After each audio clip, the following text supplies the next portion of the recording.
Back in. Okay, Donnie and Sarah. My brother. at this time, I'd like to call our meeting to order. I'd like to welcome everyone, and at this time, we'd like to stand and say the Pledge of Allegiance.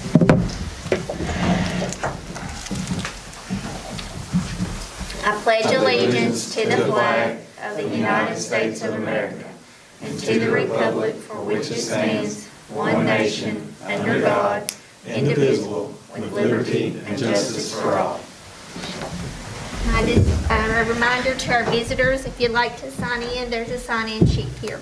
Mr. Sadler, do we have any revisions to our Well, agenda? I probably could have had Rebecca take that off since we've got a special called meeting. Because of the date change, we cannot make any revisions to the agenda, but everything was updated 24 hours before the meeting, and the only item that was added from the original agenda was item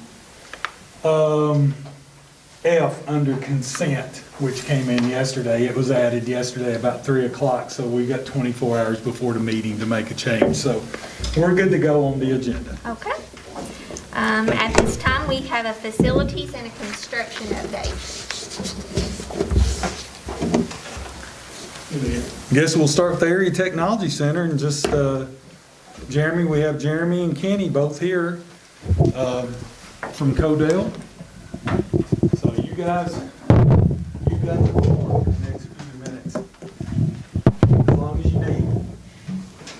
All right, good evening, everyone. I'll kind of go through like I always do every month, area to area with our update. As everybody knows, the last 2 weeks has kind of hindered the progress on the outside of the building, but we have been able to continue on the inside of the building. Area A, we have commenced the roof. It got us last week as far as the snow, but we was able to get half of it on. We continue it today, and we'll be finished up with the roof and dried in by Friday, 2/26. That's the plan. We got to hit that date with all the rain coming up the next week and a half. So we are pushing to get that dried in so we can continue work. On Area A, we also got it dried in as far as all the rough in windows, got plastic over them. We're putting temporary heat on in there so we can continue finishes as far as starting to paint. And then MEP work will continue on both levels, A and B. Starting tomorrow, I will have overhead doors coming on site and being installed, which will get us dried in even more. So you'll be able to see those garage doors on the Diesel Tech Lab up on B being installed. B's coming a long way right now. We're in the mechanical room. That's kind of our critical path, getting that mechanical room roughed in to a point where when we get permanent power on, we just fire up the mechanical room and we can get conditioned air in there. We're still tracking our substantial completion and final completion. Right now we have substantial completion at 6/18 and final completion for 7/21, and I think we have the opening ceremony at 7/23 set. So we do not want to slide to the right any further, obviously, on our schedule, and we'll continue to push critical path as we go forward. Weather days in the last month, we did have 11 weather days, which is right on with last year. We had about the same, but we've been fortunate enough over those other months from about March to December where we didn't lose hardly any. So with that said, do y'all have any questions on progress? Or if you haven't taken a look, I would really recommend going over there. There's a lot that's been put up, and it's coming along. I think everybody's really happy about the progress. Peter, he's walked it today, so Kenny too. You got anything to say about it? Well, just a real clarification, I guess. The change orders tonight you're going to approve for the adverse weather don't match the dates he just gave you, because there's been 7 more days since I wrote those change orders to get to the board agenda that we've lost due to weather. So that date does keep slipping, and we don't want to go past the 7/23 date that Mr. Sadler set forth with all the representatives coming for the groundbreaking. But right now we're at the mercy of weather. And tonight we're trying to figure out a way to get utilities in the building on that side between the road where the pedway is, the road and ATC, it's a pretty good slope right there. There's quite a bit of field work's got to go inside that area. That's where utilities run. So in order to get utilities in, we have to have the field work in. Well, you can't place field work in this kind of weather. So tonight we talked about moving the utilities down into the road and cutting the road up and bringing them in that direction, which gets us out of the weather, but you have some added cost possibly because of you cutting the road up. So tomorrow we're going to weigh that out, but that's critical for us right now, is getting conditioned air. If you were to walk up there probably 3 weeks ago in area B and came back again today, you won't see much change because we need conditioned air. I can't get conditioned air until I get water, gas, and electric. So I'm at the mercy again of the weather. So I just wanted to clarify those days are a little bit off, but I'll have to write one. I was hoping I was done with the weather, but I wasn't. So I have to write one more change order adding whatever days we have left. But again, these guys are trying. It's just a matter of you can't lay block when there's 3 or 4 inches of ice on the scaffolding. So Very understandable. thank you. Well, I do know one thing that you guys need to be aware of is that, of course, the governor issued an executive order this afternoon lifting a lot of the restrictions that has been in place on in-person classes, which of course we were already planning on going back to 4 days a week, really 5 days a week here by the middle of the month. So by March 22nd, all of our students will be back in school. We'll be having school 5 days a week. Understood. Wednesdays will be the only days that we'll have a reduced student load because it will be for targeted instruction and for whether it's for gifted or students that's behind or whatever that may be. So that road is going to be critical because we're going to Right. have to have students in the building. We'll put traffic control out there. We'll have to, I mean, if we have to take off one side of it, there'll be traffic control, and we can make sure, we won't hinder your guys back and forth to your schools. I I don't want to do that, Jeff, but I think we're at a point where, with the forecast coming up, I don't know what else we're going to do if we don't decide to get into some pavement areas where we can actually work. Right. Yeah. Well, I just want you to be aware because by the middle school will go back to 5 days a week come the 15th of March. I mean, all students. We're not talking about hybrid schedules. Right. We're talking about I'm happy for that. all I got Me three- too, I got me three too. boys. and I want to cheer. the high school is scheduled to go back on the 22nd, and we'll be talking about that here in just a minute. So you may still be only at 60 to 70% in terms of the number of students that will be attending, but you're going to see traffic flow in Oh, yeah. 3 times. Right. So it's going to be really critical that those areas are open. So I know we got to do what we got to do. I understand we've got to be ready in July. I can't ask you to be ready July the 23rd and then hold you off on the other. So we know there's an issue Right. there. We'll just have to work together to make sure that happens. Absolutely. Anybody else? Anybody got any questions? It's looking good. Yeah. I That's the drive bad out part. there frequently on my lunch break. So I drive all the way around up top, and I know some of the guys are like, who is this crazy woman that That's keeps what I was coming gonna out say. here? They I probably was think thinking it's ocean, Jeremy go or- around taking pictures. Yeah. So I figured- drive real slow, and I'm thinking Jeremy and Kenny's thinking, who's this idiot eyeballing us over here? I know. But it's looking really No, good. feel free to stop by. Yeah. Come get with Jeremy. He'll walk you through. He'll show you the place. Yeah. Yeah, Not the best time right now. It's probably a little icy in there, but right. Everybody's got their hard hats, right? Yep. Yeah. I would like to add that the ceremony coming up, Jeff, we ain't got no problem meeting that, so, on 3/14, the Messianic. the Mason. Okay. Yeah, so we're good on that. Just Good with everybody deal. over We're there. making plans for Yep. that, and I'm Yeah. supposed to meet with you Yep. Tuesday concerning that. And you all know that's March 14th on a Yep. Sunday afternoon, 1 o'clock. Yeah. It's probably about a 20 to 30-minute ceremony at most, but just, It's an important day. It's my birthday. Make sure you're there. Yeah, there you go. Hey, John gets off free lunch. yeah, why not? Jeremy's responsible for that. So I guess we're ready for item 2. Okay.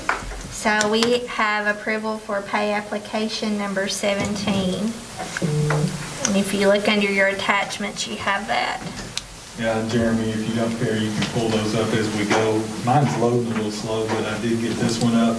This pay app is for $695,015.97. My recommendation is that we pay that pay app.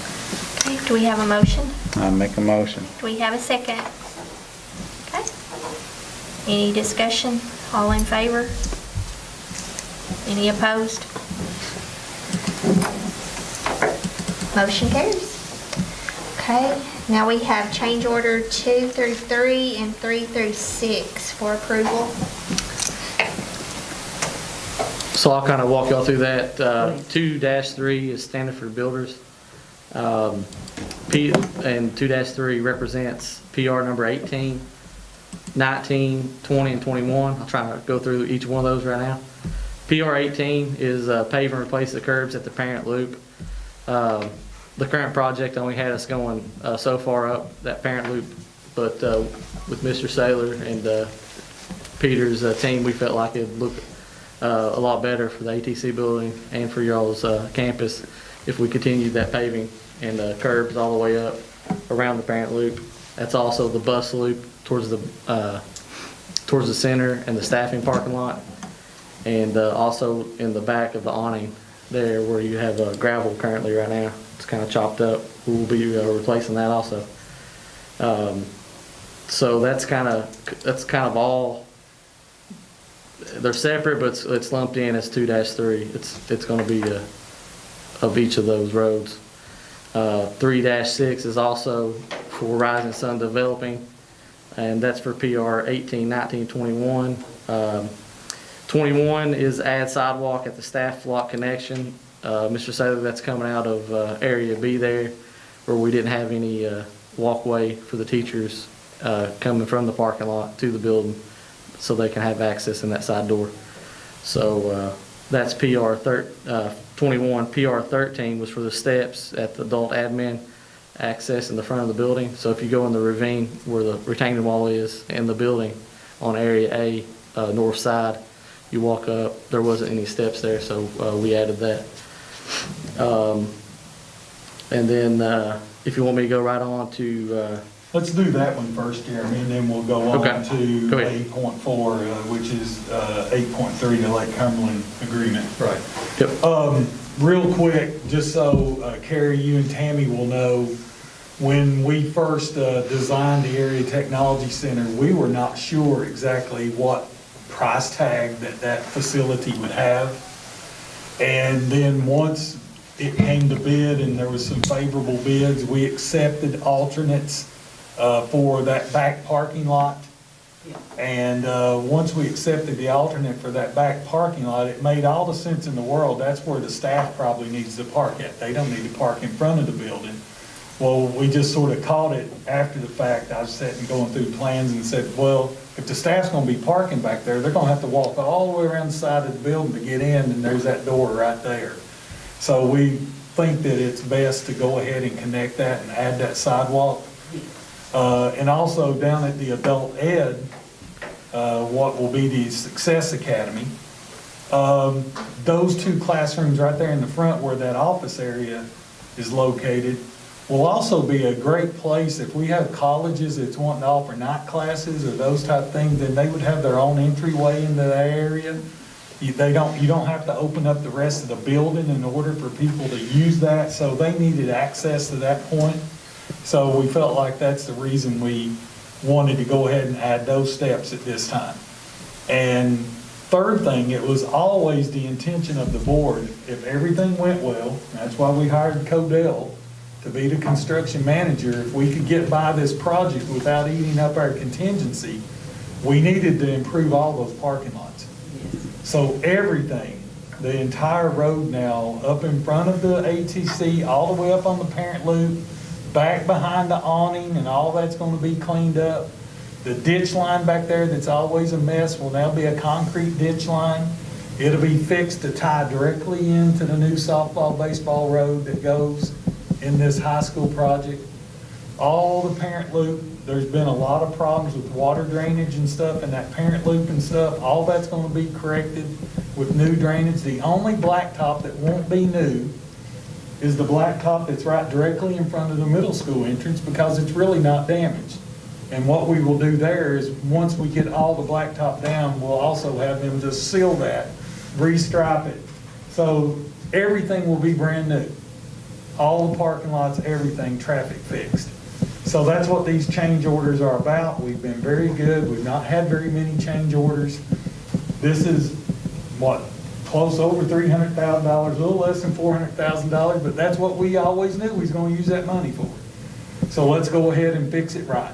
The one steps that led down to the parking lot, that's where the band, that's where that stand was for the band, right? Well, That goes to the lower parking lot? Those steps have not been included yet, but once we get that walkway into the side of the ATC right there, we are going to explore off of that walkway, putting steps down to the road, and then there'll be steps from the road down to where that bandstand was at. Because that way, during a major event, people can park at the middle school, walk down the sidewalk, walk down the steps, walk right into the high school, and everything will be We really need that. done. Now, whether that will be done at the end of this project, or whether it will be done as part of the high school project, that's got to be done. Give you another example with the track. All of the field events, especially the shot and discus, will be up on the practice field right behind the ATC. So when you got a track meet going down here on the field, you're going to have kids that's going to have to travel up that hill to do their field events. Now, the reason we had to move it up there was because of space. And some people will throw the disc on the field, on that turf field, but it voids your warranty as soon as you do that. I didn't want to void the warranty, so we moved it up there out of the way where it needed to be. So we'll take care of that set of steps that you're talking about as all part of this.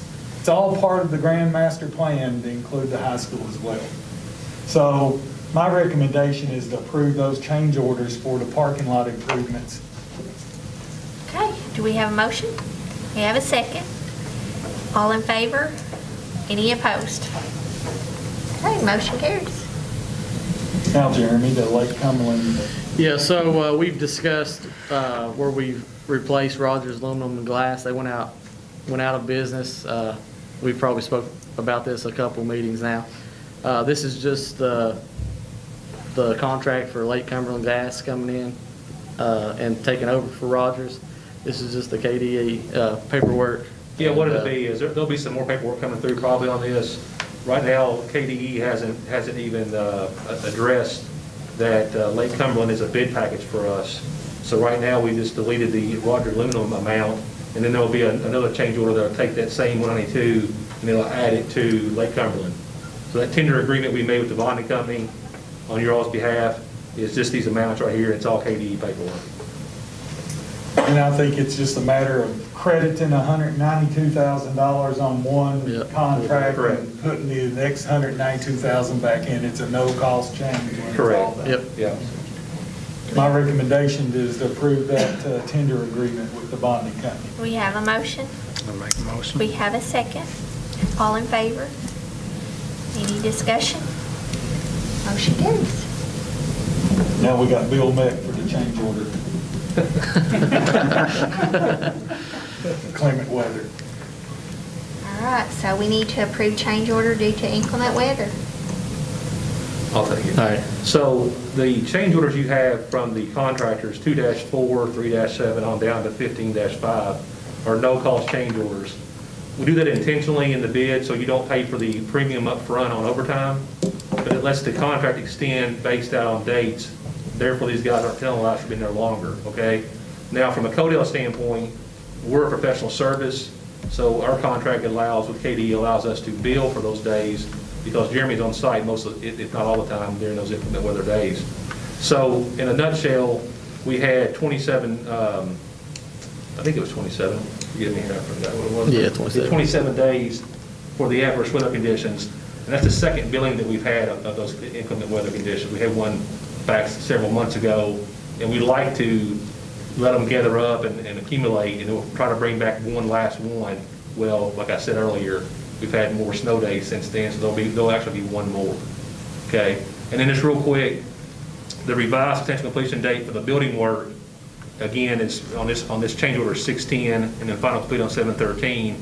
And then all the change order work that we had for change orders 2-3 and 3-6, which was all that exterior work. That'll go a little longer, but it won't affect your building certificate of occupancy. So the whole key is get you guys in there as fast as you can, because you've got equipment to bring in as well and set up and get power to and whatever else.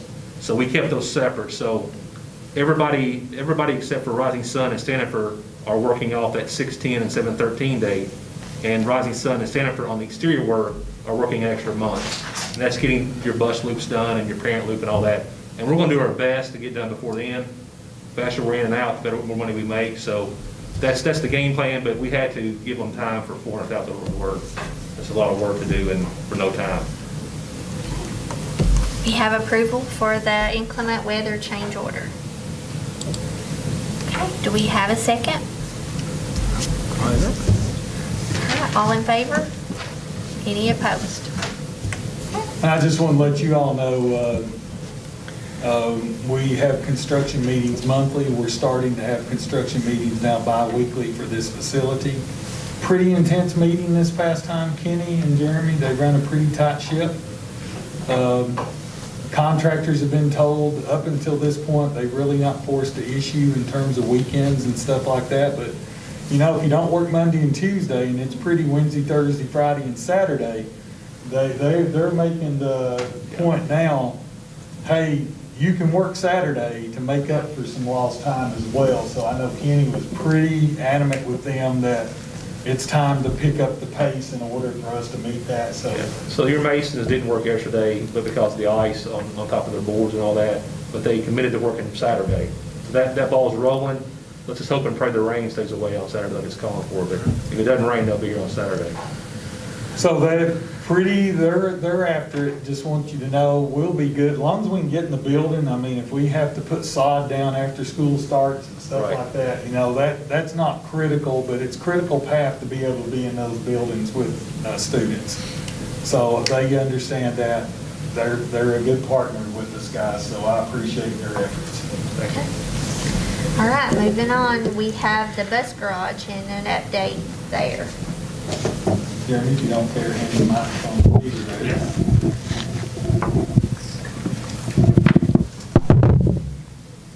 All right, so the Estill County Bus Garage, kind of a slow month with weather. Just about this time last month, Standifer received a fairly substantial site punch list to take care of, and they're going to need some cooperative weather to address all of those issues. So I expect that will be ongoing in the upcoming month. And then we are finalizing some costs on a few, 3 or 4 owner-requested proposals that we're looking into to make sure that all of the facility gets updated the way that the owner would like to see it done. And then finally, there is the fencing and the gate thing. The last time I was here, I know that I indicated that it was imminent to be coming in, and I think that what happened is that the installer decided to wait for the gate operator part to be here to install the whole thing. So I am assuming that that is the delay and that it will be installed because everything else is ready to go. So we're down to our last stretch on the bus garage with Standifer. I'll be happy to answer any questions that anybody has. There is not a payout this month for that particular project. I will tell you all that I was here during the walkthrough on the outside. There are several issues, but it's going to be really hard to take care of some of those issues if it's mud. Correct. And that site is a wet site. They've done a good job getting water away from the building and stuff like that, but a lot of the dress work and everything, it's going to take a week of dry weather before they can get in there to even start addressing it. Sort of what Kenny and them are facing at the ATC. They've got to have 5 days of dry weather just to get it to where they can get in there and start working at least. So, you know, so that's very important. Peter, I will tell you, I'm very disappointed on the gate. We've got drivers that are absolutely having to pull their guts out of the morning to get that old farm gate. We were promised by the contractor that that gate would be worked on. It's not been touched. Okay. Since then, something's got to give on the gate. That's got to give. We can't have buses parked on the road at 5:30 in the morning trying to get a gate open to get into that facility. We're going to get somebody hurt. Okay. And I don't want to see that happen. Our employees are too important to us to see somebody get hurt because of an issue that they're not addressing. It's got to be Correct. done. Okay. Gotta be. We've got to get that done. But other than that, I'm very pleased with the bus garage. It's a nice facility. We get everything done. We'll have a drive-through open house and get that done. It's beautiful, as you all know. If you've not been up there, take the time to go up. They're there every day now. So catch a lunch break, go by, walk in. It's pretty much done. There's just a couple other issues, but other than that, it's pretty good. I ain't gonna share this. Good deal. Don and I can share. We're both loud. Best like that. I think the other one's not pay apps, but we do have 2 invoices to pay for some special inspection work down there on the bus garage. And my recommendation is that we pay those 2 pay apps. They're both for SM&E. Correct. I need approval for the invoices for special inspections at the bus garage. I'll make a motion. We have a first and a second. All in favor? Any opposed? Motion carries. So moving right along, we have the BG5 for the land purchase. Guys, every time you've got to open the BG1, you've got to close the project out to BG5. And of course, they required us to have a BG1 for the land purchase. And Angie has worked on getting this taken care of. And we are ready to submit that pay app, not pay app, but we're ready to submit that BG5 for this project. Bus garage total cost ended up being with the land purchase and all of the surveys and everything that went with that was $307,000, $307,528.52. And Angie's ready to submit that as soon as I get a approval here tonight. I'll sign it and we'll get it sent in. It was And under budget and under time. it was on budget, not under budget, but it was on budget. There was no cost overrun, so we're in good shape on the land purchase.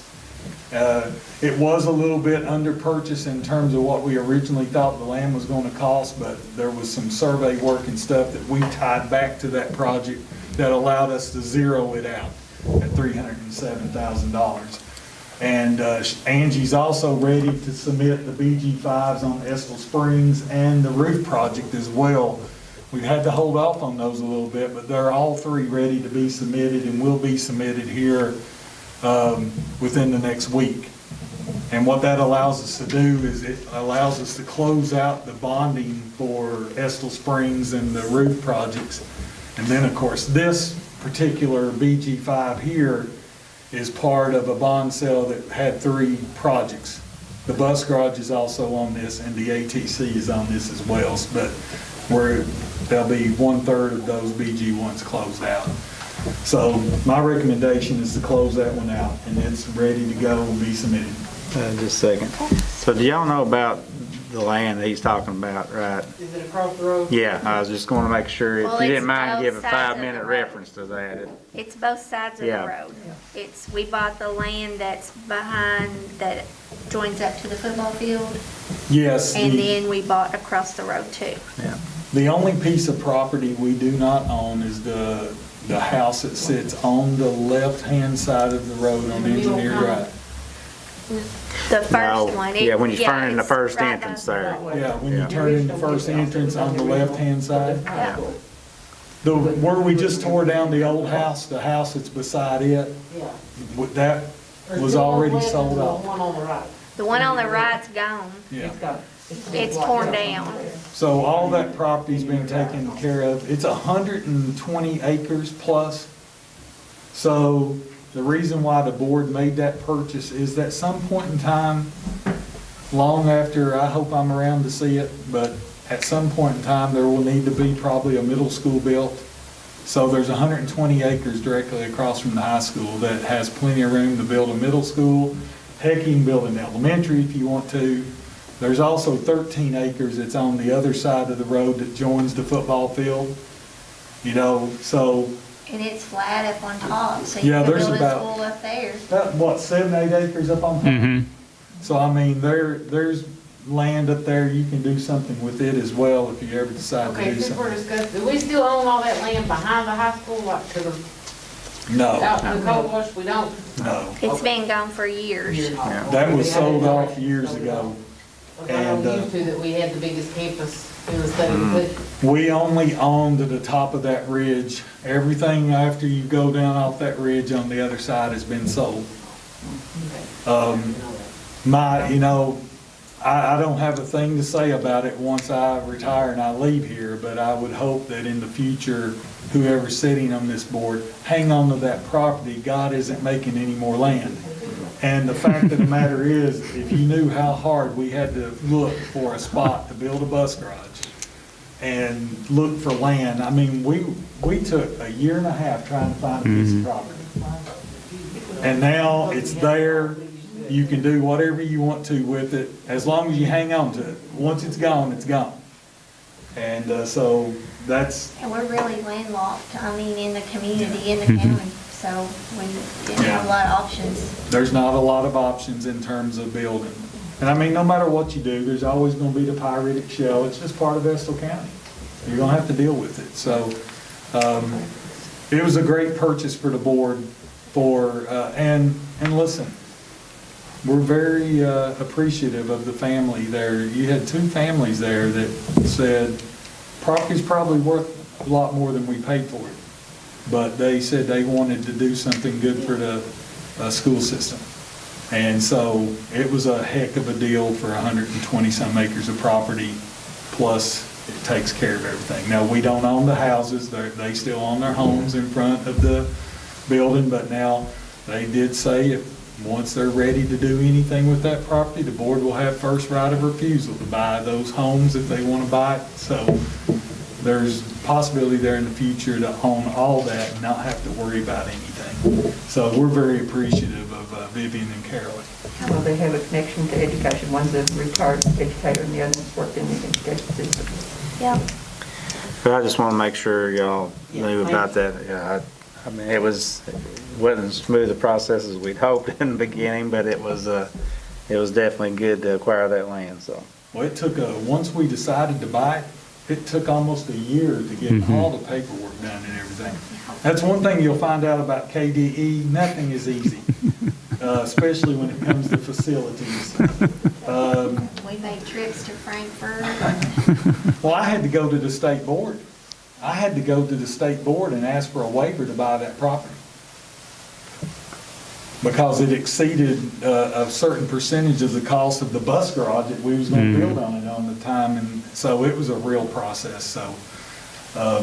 A lot of blood, sweat, and tears that went into this property purchase and facility upgrades and stuff, so, thanks, Brian, for bringing You're that. And you guys always, don't be afraid if you've got questions, just find out, we're more than, it's all open record. So with that, I'll make a motion to pay that. All right, so we have a motion and we have a second. All in favor? Any opposed? Moving right along. So we're on the high school Phase 7 renovation project, and we have an update. I guess that's for Peter. Yeah, great. Thank you so much. Appreciate it. The project right now, and I did bring a few slides that I may share with you off the top, but just so you know, the project, this is my 3rd time to visit the board to discuss design progress. We showed up for schematic design, and then we showed up a couple months ago for design development. The design development documents are currently being reviewed by KDE. I am hopeful that they'll get that turned around for us here really quickly. The design team is really busy right now getting this set of documents ready to go out to print. And this is the last time that we'll visit you all before we do go out to print. So the drawing set is 160 pages. So rather than flip through that with you, I did make it available to you, but rather than flip through that, I thought I would just capture the highlights. And Jeremy, you can advance. Okay, awesome. So if you'll roll to page number 2, This just sort of gives you, down at the bottom of the page will be better. Yeah, it gives you an idea of just how, there are 3 big venues going on here. We have the high school building renovation itself. Then there is the athletic stadium with the football, soccer, track. There's a field house. We have some other stuff going on in there that I'll get into in just a few minutes. And then you have the baseball, softball venues up on the top of the hill. So it is all over the place on the high school campus, and we're super excited about how this set is developing so far. You can roll on, Jeremy. Awesome. So in the high school, just to give you all a really quick summary again, and if you have any questions, let me know, but we are doing a lot of work with the HVAC controls. We're upgrading the lighting in the building where we can. Plumbing is getting upgraded. Security is getting upgraded. We're doing a new entry vestibule that will be secure. Locks on all of the classroom doors are getting replaced. Basketball goals, a training room, and most importantly, we are conditioning the air in the gym. So there's a lot going on with the basketball program there. They're getting new goals.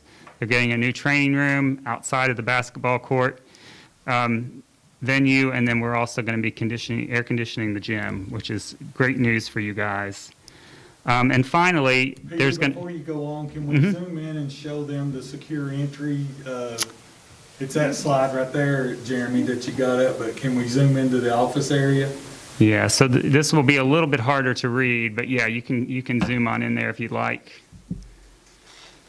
So we're getting all new doors, all new secure doors. You know, obviously there'll be new intercom, new security cameras, new electronic access to get into the building here.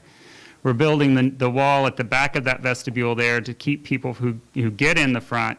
They will now need to go through the reception area there on the left to get into the school. So that is a major component of Senate Bill 1, which is now state law, and we have added that to the high school building during this project. Which means you can't just walk into the school and be in the school. You have several doors to That is correct. That is correct. So that entryway, I guess it'll be blocked off before you actually like go into the auditorium. Is it kind of like right there? Yeah, there's a new wall of doors. Those doors will be locked, right? They will only open for a special event of some sort, and they can be propped open if you have some kind of theater event going on there. But during school, those doors will be locked. I'm sorry? Similar to West Derby's setup. Yes. It is. Yes. In the middle school. Exact same thing. Yeah. Could we have the second page, because I only have page 1. To have it for our own records. Yeah, I now, think you all got, we'll I have check it, we'll make sure we got, you don't have this? Not the second page, I do the first. yeah, I added 6 from my presentation tonight. I apologize, but I did send the entire 160-page set to the district. So if you need it, you've got it. We didn't upload the If we can just do this, the other good thing is that you'll notice right across from that reception area is the first aid station. That's a new nurses station that will have its own private bathroom and everything, which meets the, your HIPAA and FERPA requirements that you've got there in terms of privacy. Of course, the Youth Service Center is moving into the Pedway Tower as part of the ATC project, and the entire office there to the right of the entry vestibule, that becomes an administrative suite with a conference room and the principal's office and all of the offices to the right, which are your counselor offices. All those are being upgraded somewhat. Correct. So that will really change the appearance of that front of that school. What about the media room where they record, That, right there, the sound production room, is that what you're talking about, right beside the auditorium? Right, okay. Yeah, that will be now secured because they're using that right now sort of as a workroom for teachers and the copiers in there and all that. And it stays open all the time, which is why when we went out there to have a board meeting, we didn't have no microphones, we didn't have anything. Everything walks off because it stays open all the time. The actual teacher workroom is going to be down there where you got art storage. The teacher workroom is moving to that smaller classroom, so we will work, there's not gonna be cabinets and stuff in there upgraded now, but Todd and them, once we get in there, we'll do some of this work ourselves, like Miss Isford mentioned, the concession stand and the basketball. We'll do that work ourselves. We'll also do some work in that teacher workroom in terms of making sure that it's upgraded. So once we get them down there, then that auditorium's gonna be locked off. Okay. And again, remember, right now, the only way the band can access the band room is through the auditorium. That changes with the Pedway Tower. Now the band will go out the end of the math hallway, into the tower, go down into the band room, and they don't have to go through the auditorium. So we don't have to worry about somebody punching a hole through the screen and crazy stuff like that. It'd be locked up, and that auditorium it needs to be used, but it also needs to be protected. That's a big expense. Everybody just doesn't need to be laying around in there and it be constantly, I won't say that it's vandalized, but it's getting more wear out of it than it should have because of the fact of the way the building was set up. All those issues are now taken care of. So the leaking or the flooding of the band room will all be taken care of with this. That's what I was scared to ask. It should. All that, Yeah, I think all that- that work is being done there in terms of stormwater and everything. Correct. That doesn't mean you don't have that once in a lifetime event that can happen, that it could flood. Because the bottom line is the school's built in a hole, guys. I mean, you know it is, unless you're gonna take down that roadway a good 5 feet or so. It is in a hole, but it is being addressed in terms of new storm drains. Correct. And everything. Yeah, what's wrong with it if we drain that? Yeah, right. Well, it's 5 feet lower. That door is 5 feet lower than that driveway. Correct. In all honesty, so. And also, so you all know, and I think you know this, Codell is the construction manager on that project as well. So Kenny and Jeremy and them, they've reviewed these drawings as well. So they've been highly involved in this process. So that's good, Peter. I'm sorry about it. Oh, no. See that part. That's okay. I wasn't sure how detailed to get for tonight's discussion, so I sort of left off with the basketball, the changes around the basketball. I also wanted to mention that you will be getting a new greenhouse facility as part of the high school program, and that is something that you'll see show up on, later on some drawings, but I just wanted to make sure you knew that was part of the academic portion of the money that was getting spent. Then the athletic stadium, if you want to scroll on down, this sort of gives you an idea about the renovation of the athletic stadium and all that is involved there. Obviously, a turf football soccer field, new 8-lane track, grandstand seating for 2,000 folks, and field house facility. We're calling it the Field House Annex, which is essentially 3 new locker rooms that can be used by multiple sports teams throughout the year. And in the grandstand, obviously, there'll be a new press box on the home side as well. So, And those bleachers are going to be closer to the field and not so far away?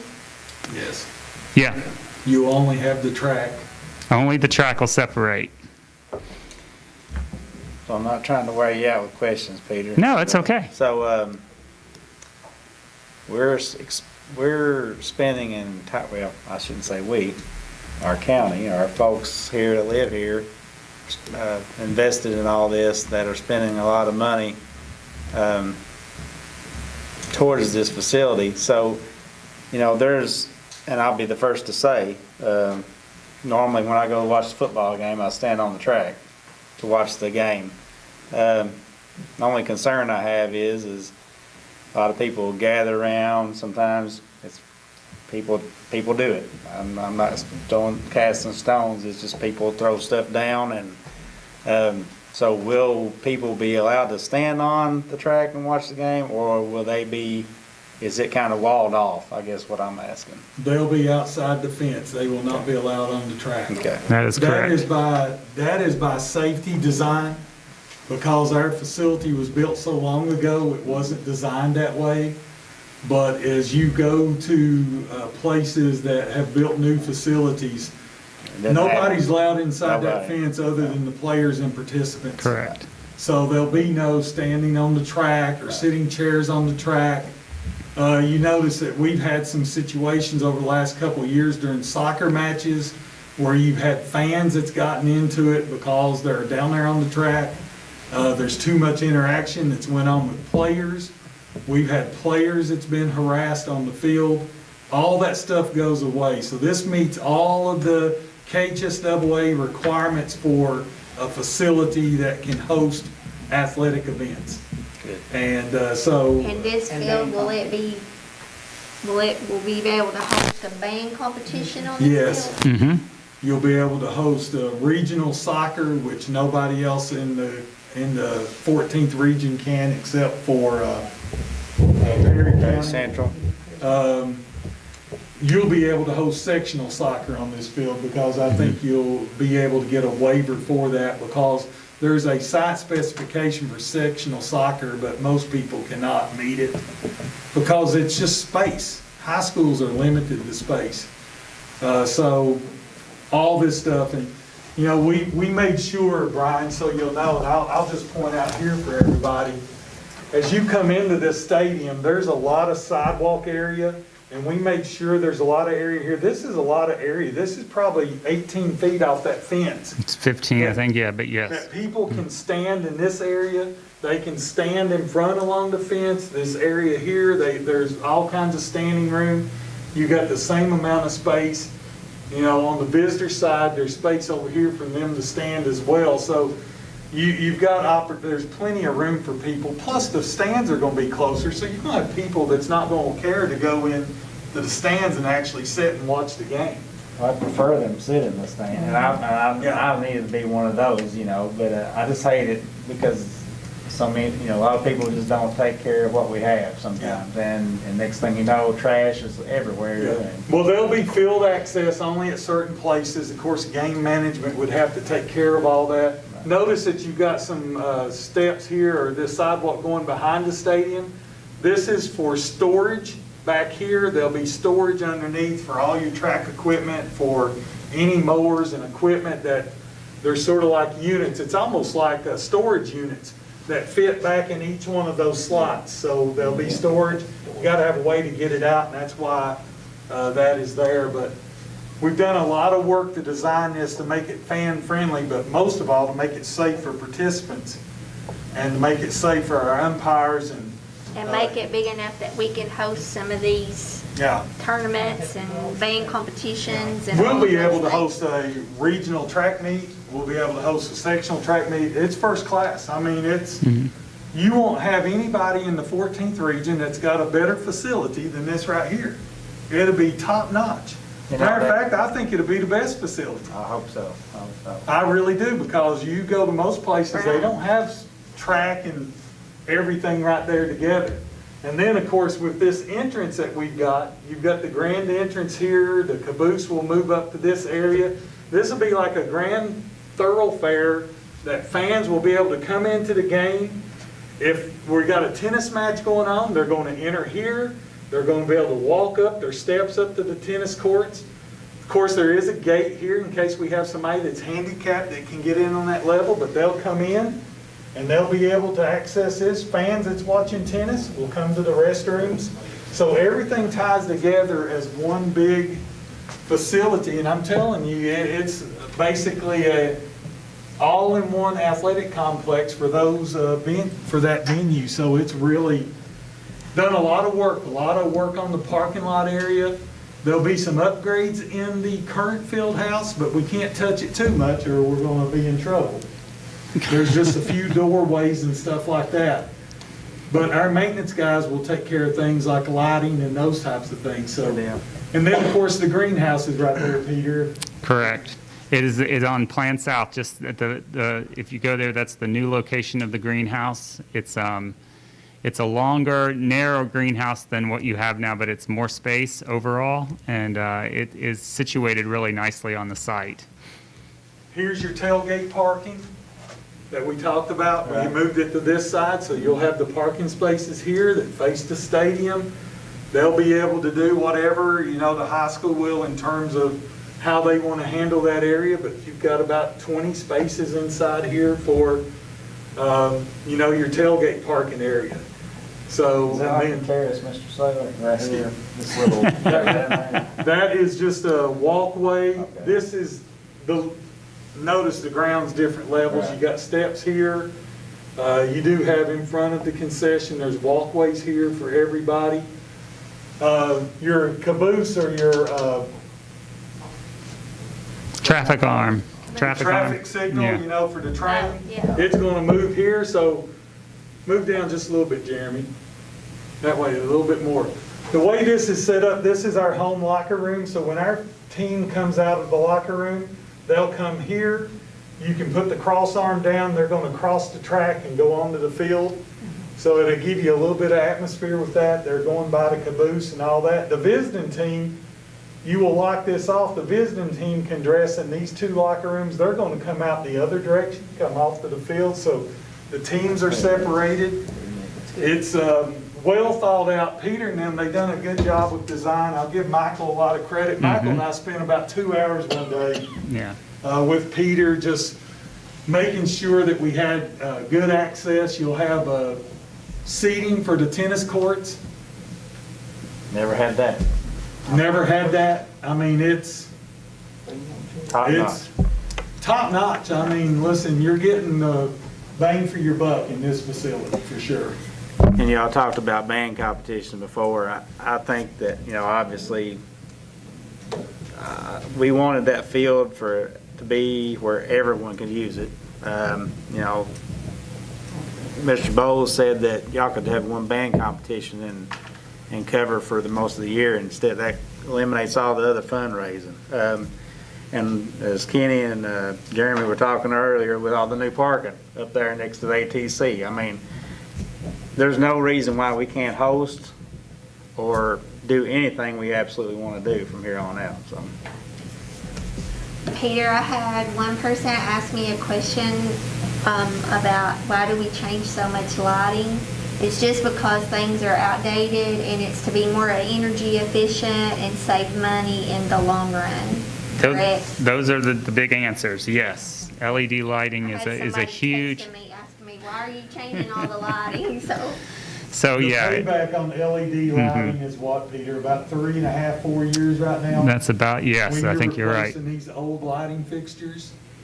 And so after somewhere in the neighborhood of 4, and it might be a little longer than that, but after 4 years, then that's money that you're going to be saving on energy. Correct. That's going to be able to pay for instructional materials and all that type of items in your budget. So it's going to save you on your utility bill. Part of that too, Donna, LED lighting lasts for up to, depending upon how it's used, they've had some cases of 25 years before you have to change your bulb. In an industrial or commercial setting like this, it's maybe not as long, but the bulbs just last considerably longer than a standard halogen or incandescent or mercury vapor light. Sounds good. Thank you. Last question, Peter, and I'll shut up. So you're talking about new ball goals, the rims, backboards, all that. So is it the same concept? Is it hanging off the wall or? No, they'll be hanging from the structure above, and and you can raise them out of the way for events. Iconic. Yeah, like the side goals So do when we already. have graduation, we can raise them up Gotcha. out of the way. Yeah, I was just transportation director trying to get ready to deliver meals tomorrow. We'll be delivering meals to our kids. It's been about 2 weeks. Okay. So is there anything else with our update? Yeah, I'm going to finish up real quick. I'm going to pop up and take a look at baseball and softball. Make sure you guys know that there's a lot going on up there as well. We got a lot of new athletic buildings, press box, concession stands, restrooms for the first time, which are really nice in both venues, dugout buildings in both venues, and backstop systems in both venues. One of the biggest, what, I'm sorry? More porta potties. No porta Yeah. So, and probably one of the things that I'm most impressed about is the improved vehicular and pedestrian access to the venues, which was really something that the district worked hard on providing. So that's also going to be happening in these venues as well. Peter, just a question, and I don't know if Michael's through updating. He's still updating, we're I thought We were updating. supposed to make more area Yes. over here because that is the home side. Yes, he We were has, he supposed to do the is, same thing on softball as well. yeah, yes. Between now and when we send Codell the documents to go out to bid, we're catching up on this one. This one's moving quick, so yes, he has done that, Jeff. Okay, I just So- wanted to make sure, thank you. Mm-hmm. So I think that covers the venues. I wanted to quickly, Jeremy, there might be a couple more slides. Can you scroll out real quick? This just gives you a little bit closer update look at the floor plans for the field house, the locker rooms there, and the field house annex, the greenhouse and what it's going to look like, and then the buildings up at the baseball and softball venues that we're going to have there, and the little amount of work that we are doing in the existing field house to upgrade the locker room in that building. So, and then I may have included one more sheet. Yeah, hey, don't forget the ticket booth. So there's an alternate for a ticket booth, and I wanted to make sure you all could see what that's going to look like. If there's enough money in the project, you can take this alternate. This will be sitting right at the front of that main venue entrance into the athletic stadium, where people can sell tickets and people can pass through gates to either larger gates to either side of this, or man gates sort of as you move through when you buy your tickets. So. Last question, and I will swear to God, I'll shut it. That's what we're here for tonight, to make sure we're all on the same page. Okay. You had discussed last time, I know on the softball field, the home dugout, there was some questions about that bank. It's all gonna be secured with a new retaining wall. Retaining wall. Okay. And I don't know if Jeremy wants to go back to that one. Go up to the softball, Jeremy. Right there. Mm-hmm. You can see there's a retaining wall that's gonna hold that entire bank. Okay. And it's gonna, of course, allow more space back there as well. But that bank needed to be cleaned up anyways, you know. It We was were there failing. when the tree fell over Yeah. the hill. Yeah. Oh, no. I'm telling you what, we're blessed to this day. We had 2 kids, it was within 10 feet of that tree when it fell. That if it fell on top of them, it would have killed both of them. Yeah. We were So there. Yeah. it's, that's all gonna be cleaned up. And Jeremy, just one other thing so they'll know, we was talking about, come on down on that same slide. Nope, back up, sorry. Right down there is your shot put and your discus for your track. Yep. That's the area that it goes in, so those field events will be out of the way up there. And you gotta realize that probably shot and discus are the 2 events in track that are probably the most dangerous of all, in terms of making sure that you've got the ability to keep people out of those throwing areas. And that puts it up there where it will be, it'll be a good space there. It will be, So are those aren't bleachers, are they, or the little grid or whatever? no, that is just concrete for that area Okay. for the athletes to stand on out of that water and mud and stuff like that. And so those 2 areas will be there. How about Peter, anything else? And that was sort of what I wanted to show you all from the set. So I appreciate your time and your questions. They're great. Appreciate y'all's patience. Just know that as we went through this, there are 10 alternates. There were some things, and it's sort of like what we did with the ATC. We've listed some items as alternates, knowing that hopefully if everything comes in on budget, some of those items are going to be taken and done as we use contingency money and stuff like that. We won't get to do every single little thing. But everything we are doing is going to be a lot better than what we had. For instance, you know, there's alternates out there about the track surface. We know that we've got to do that. It's going to be done. There's an alternate out there for the driveway for softball, baseball. We know that it's got to be done, but we didn't want to include it in the base bid, and we'll add those things back. He mentioned the ticket booth. That's an alternate. Maybe that we can. We might not be able to do it at this time, but at least we've got the plans. It's designed. That's We correct. come back later, we can build it The later. alternate's the best way to describe it is your wish list. That's basically the wish list. And KD will, if KD heard you say that, they would be very upset. I didn't say that. But they're not gonna listen to us anyway, they've got better things to do. But whenever you say wish list with them, they really have a hissy, don't they, Peter? Because I've had some experience with that, you know, there was a whole facility plan that was created because of a list of wishes, and that was not a Let's good not thing. talk about that. But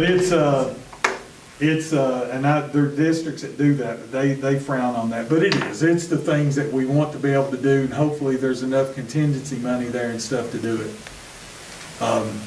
That's why we have Peter, so he can be under budget and under time. That's right. There you go. I just hope we're on time. We're hoping that we can start construction 1st of June. And that's the goal, if we can keep KDE moving. Okay. So, I guess now we're ready to review the CPTED survey. Is that right?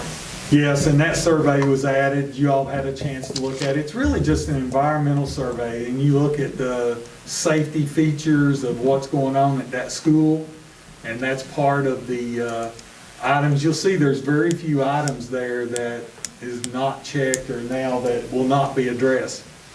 All those safety concerns that have been with that building, you can take the time to look through every one of those, and I hope that you've had time. We won't address them all tonight. It'd take us an hour. It'd take us at least 30 minutes to walk through each one of those, but we've walked through them. It's been addressed. I've got it signed. Rebecca's got that document for you, Peter. Great. To take with you today. I did give that document back to you, didn't I, Rebecca? So I've signed it, so it needs to go back, but it's a requirement for the project, so my recommendation is that you all approve that, and it's been reviewed by myself, the principal, and the architect. Hey, Jeff, there's no need to approve it. They don't need to take action. We just Okay. need to make sure it lands in the minutes that that's been reviewed. Okay, Rebecca, just reflect that we did review that, and it doesn't take an approval. Thank you, Peter. So, moving right along, we're up to item number 3, which is approval of construction documents, the BG2, the BG3, the drawings, and the specification index. You just saw the drawings, and the BG2 and BG3 has been pretty much updated, just a little bit. There's not a lot of updates, I don't think. The BG3 is a matter of checking the box, taking the check out of the design development box at the top and putting it into construction documents, so that all the numbers stayed the same. They carried over from DDs, and then for the BG2, we did change one alternate number 10, did become owner preferred hardware, which is incredibly important on this project because the lock sets are getting changed throughout the building, and wanted to make sure that we got that on a central system for the district. So alternate number 10 is listed different. Everything else on the BG2 form stayed exactly the same. I'll tell you why that alternate, the preferred hardware, is so important. Now it takes one key to get into West Urban, Estill Springs, the high school, and the Area Technology Center. They're all on one key system. There's one grand master key, there's master keys for each building, but it makes everything so much easier. Of course, South Urban will never be upgraded to that. One of these days, you build a new middle school, you put it on the same key system. Eventually, everything will be on one key. That's why you don't walk around with these all the time. Yeah. So it does provide for added security. So we've got to put that in there. It's a no-cost, that's a no-cost change order. I can tell you, we will accept change order number 10. It won't cost. Yeah, that alternate is almost always $0. It's going to be a $0 ad, but that is very important. And Brian, you were asking about the locks and stuff at that high school. Basically, on the outside doors, there will only be about 2 doors that will even have a key on it. All those key cylinders go away. There is no keys. Everybody comes through electronic access. So when I come through, I swipe my card, that system knows that Jeff Saylor entered this building at 5:30 a.m. in the morning. So it has a record of who enters the building, when they enter the building. and all that. We had about an hour and a half Kia meeting here the other day on this facility. So that's a security upgrade as well. So my recommendation is that we approve all the construction documents, BG2, BG3, and the specifications. the drawings and specifications index, and we can do that in one motion. Yes. I have a motion. I'll make a motion. I have a second. All in favor? Any opposed? Okay. So item 4 is consider multi-vista construction document. We have a proposal from Multi Vista to track the construction progress of this facility like they did for the Area Technology Center. I've been in talks with Peter, and I want to talk to Kenny and them about this as well. Just from the standpoint, is this a wise investment on this facility? This is not a facility that is from the ground up. That's, you're dealing with under slab stuff. You've got a couple of little buildings here, a couple of little buildings there. It's a $14,000 price tag. I think they had limited it down to one visit per month, which was about a $10,000 price tag. Probably not that that's a lot of money, but I can't remember what the alternate is for the ticket booth, Peter, but it's not a whole lot more than that. It's not, no, it's not. I mean, so you can basically have the ticket booth for what you would pay Multi Vista to document this. I just think you all need to consider whether or not this is going to happen or not. I'm going to ask you just to table this one tonight. I'd like to talk to Kenny and them a little bit more, because you're going to have these guys. I don't want to make assumptions here that Jeremy's going to continue as the on-site person on this project. Kenny and Jim will have to address that when the time comes, but that's one reason you have Codell sitting here as your construction manager. They're on site, and this is not a major building from the ground up. Correct. So you all just need to decide if that is a purchase you want to make at this point. Because it would be an add-on, and like I said, if we don't do that, then that would be $14,000 you could spend towards one of your alternates as well. So if you guys don't care, I'd like to have that conversation between us, and then I'll let you know next meeting what their recommendation is, okay? So we'll table that item for now. And you be thinking about it, Kenny, what you think or what your thoughts are, okay? I think that's all we have for Peter and Jeremy and Kenny. Thank you all. Anything y'all want to add? No, appreciate it so much. Be careful on the road.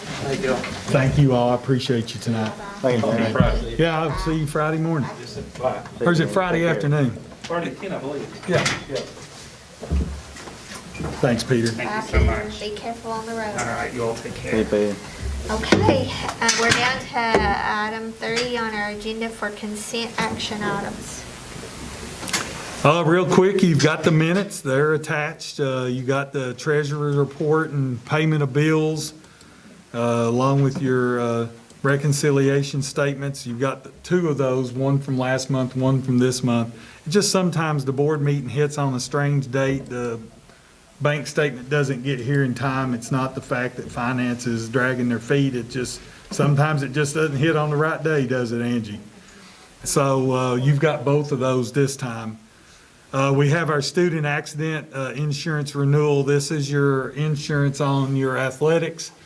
Remember, so you guys both know, this board purchases student accident insurance for every student in the district. So they're covered when they get on the bus. They're basically covered at the bus stop until the time they get home.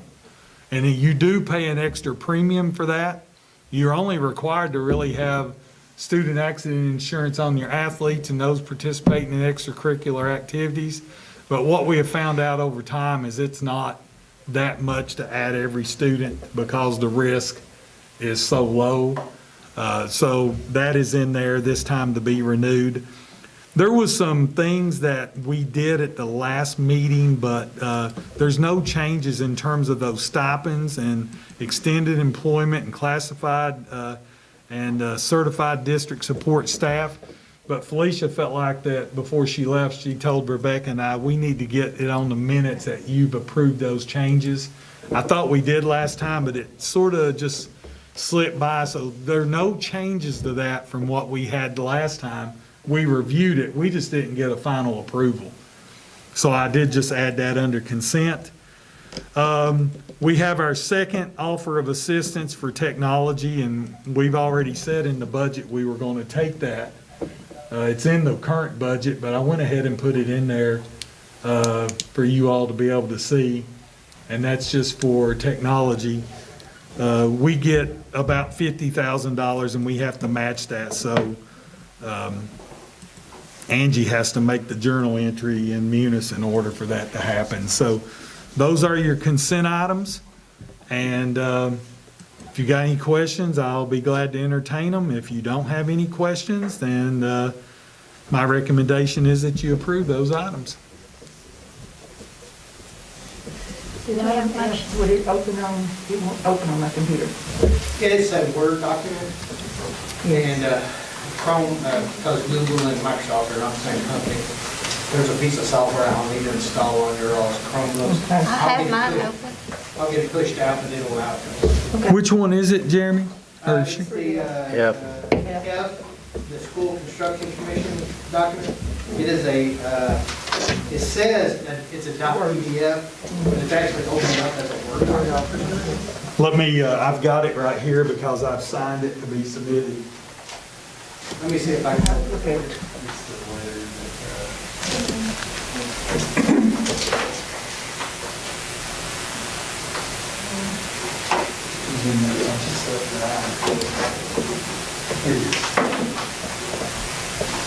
You know what, hold on just a second. I might be able to. It looks exactly like the last one, but you all can pass it around. It's just a letter that's saying we're going to take the second offer. And it's, 20-some thousand? It's got it on there, I think. 14,000 now. 14,000, the first one was 20-some. Because I know I try to get it to open up and it wouldn't. Well, I'm going to say this, and you all won't need to see it, anybody else need to see it? I don't see it. That's what it looks like. I tell you what, the problem is believe it or not, this was sent as an email. It wasn't even sent as an attachment, Jeremy. It was part of an email.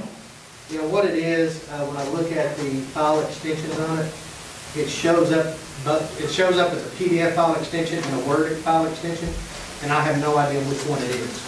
And so when your computer looks at it, you would think it's a PDF, which is what the online meeting document thinks it is, but when you open it up, it's got a .docx file extension, which your computer wants to open it up in Word, so I have no idea which one it's supposed to open up. Once you figure it out, can you send it to us by email so we have Yes, it for our ma'am. records? It's just like that document right there. I had to cut and paste it and put it together into one letter because of the way they, Scan it and send it to us? yeah, I can. We can scan that one and Rebecca can send it to you in the morning. Perfect. Any other questions? If not, my recommendation is to approve those items. It is a PDF document, it just had the .doc extension added on, I don't know, I didn't do it, maybe it came that way. It came that way from KDE. Rebecca said, I'm guilty. It's okay. Here is the documentation. Okay, thank you. You just email it to us, one Yes, form or the other. Jeremy, while you got it up there, just go ahead and email it to the board right now if you can. Okay, do we have a motion? I'll make a motion. We have a second? All in favor? Any opposed? Okay. Bear with me just a second. Don't read my email while you got it open here. Ready to move on? Yeah, What we call Okay. that? What's that file? It's the Cat's offer. facility. It's offer number 2. Cat's offer. So now we're up to item 4, our staffing policy for the district. And item A is the school staffing policy allocation for SBD. And that is the school staffing policy. There's absolutely no changes to that staffing policy from last school year. We are not cutting any staff in any of our buildings. We are looking very favorable that there's not going to be a cut in funding, or if there is a cut in funding, it's been accounted for within the budget that you all approved in January. We're hoping that funding will stay pretty steady and that everything will be okay. We'll see that. I believe it's House Bill 208. It's either 208 or 209, which guarantees funding at the 18-19 level. So staffing will be able to stay steady this coming school year. And if there is any shortfall, of course, we do have CARES Act money that we will be able to make up any differences with. I did just mention CARES Act money. We will bring you all just a draft budget of the CARES Act funding that you'd asked for that. We'll probably have that next meeting. We've got to have it posted by May 15th, but we'll bring it to you and show you where we're going to be spending that money in terms of trying to recover from the pandemic. But I do need you to approve item A. Again, there's no change to the current staffing policy. That allows me to get the schools their SBDM allocations on Monday. By law, they're supposed to have those in their hand on Monday. They've already been told what their staffing is going to be, but I've got to have the paperwork. And Rebecca and I will have to work on that Thursday morning. So my recommendation is to approve the school staffing policy. We have a motion. Ms. Sheila, and we have a second. Tammy, all in favor? Any opposed? Any discussion? Now, will that, is it for the vocational school eventually too, or will that be into a different discussion? The Career Tech Center is staffed by KDE. On the Area Technology Center, the only thing the board does, the board owns the building. The board owns the building. We allow KDE to operate an Area Technology Center there. So all the staffing for those positions are in the KDE budget, or we hope they're in the KDE budget. I've been working very closely with Senator Stivers and Senator Storms and Representative Wesley and Representative Hale. And we've been working very closely on that budget to make sure that the money for the operations, which is about a little over $700,000, is in the budget. We have assurances from Senate President Stivers that that money is part of the budget. It was part of last year's budget, but remember, they only approved 1 year of the budget. So that is supposed to be there. All the hiring for that facility comes through KDE. Now, we will have a say as well as Powell County. Dr. Orr and myself will sit on any committee in terms of hiring the principal or hiring staff for that facility, but ultimately it's their call. So there is some possibilities. We do have a teacher that is tailor-made to be the technology teacher in that Area Technology Center. But she would take a pay cut actually to leave our school district and go and teach in the technology center. So eventually I may bring back to you an MOA agreement with KDE that they will pay us whatever the max amount is for that position. That person would remain an employee of the school system. We would pay the difference in her salary.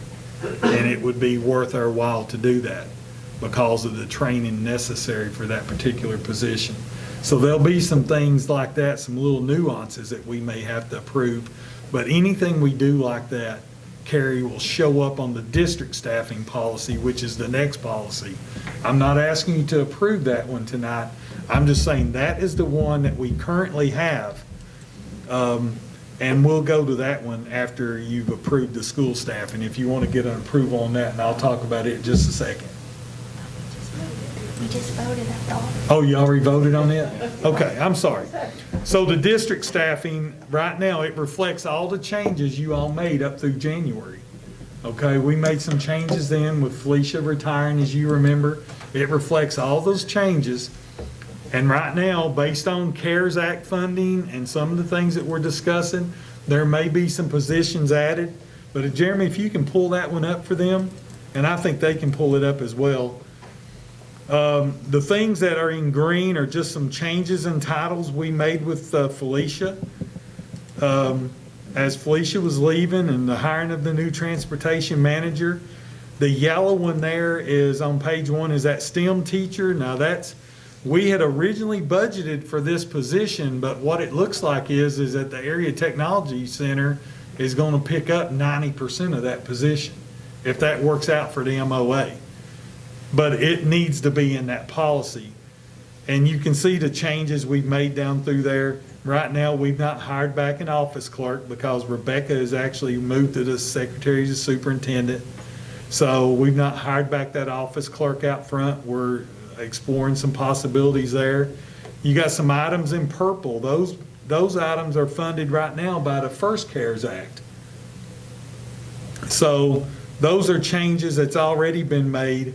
And I can tell you on the very last page, there's one in red, is that Adult Ed has already informed us that they are not keeping the Adult Ed program as it is. We do have an employee there at Adult Ed. That employee is tenured, so that employee does have to be offered a position, but that position is changing. That's why it's in red. I'm just letting you know right now that will not look the same. I don't know exactly what it's going to look like, but I will know. We'll finalize this one by May. We have to, in order for us to move forward. For instance, with the CARES Act money, we talked about because of the pandemic and all of the things that we're seeing in terms of what's happening in some of our homes and with some of our families. There's been a lot of talk, would our district benefit if we had a school social worker? We're trying to ask if that is a need for our district. We think that it is a need. If we do, I would have to ask you all to approve that position, but it would be approved on CARES Act money. So all those things I will bring to you all. We've not made those final decisions. We're trying to gather all that. And of course, any positions we ask for, we'll have to come to you all and ask, hey, this is what we want to do. Okay, so I'll give you plenty of time. I won't just spring it on you at midnight or 11:59 and need a vote by midnight. We'll let you know what we're thinking on all those areas. Hopefully we'll bring the budget to you in April and let you know what we're thinking, and then we'll let you know in terms of whether or not there's other needed positions. We've also talked about the fact that South Urban being an early learning center, and with those young kids over there, there's not a school counselor at South Urban. We've never had a school counselor at South Urban, but now with all the issues you got with the pandemic and what's going on with families, do we need a school counselor at South Urban? Yes, but that's when you had kindergarten and you had preschool both over, and now you just got preschool, so we didn't have enough kids. But because of the pandemic, you're exactly right, that's where Rebecca was at before when it was PK. Now it's just preschool, there's not been a counselor there. We've been using the counselor at Estill Springs to deal with certain situations, but it's probably just not a good situation. So would it be wise to use some of the CARES Act money to have a counselor at South Urban? So what we will do, anything we'll do with CARES Act, we'll always mark it to where you would know where it's at. But I've got to bring that to you. I just can't hire a counselor. So you all know that. I can't go out and just hire a counselor.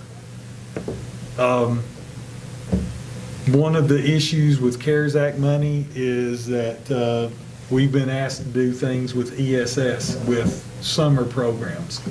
So right now, we're looking at putting together a 6-week summer school program, 3 weeks in June, 3 weeks in July.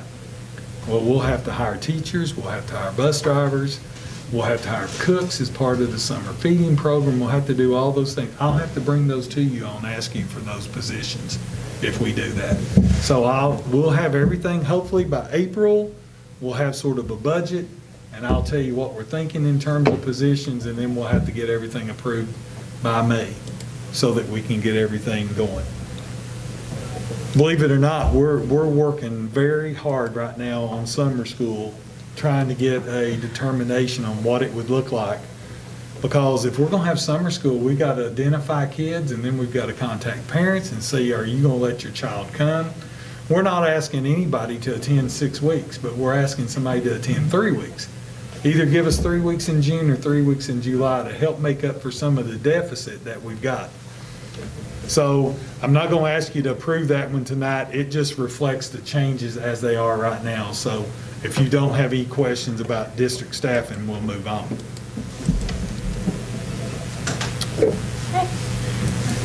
Any questions? So moving right along to the superintendent's report.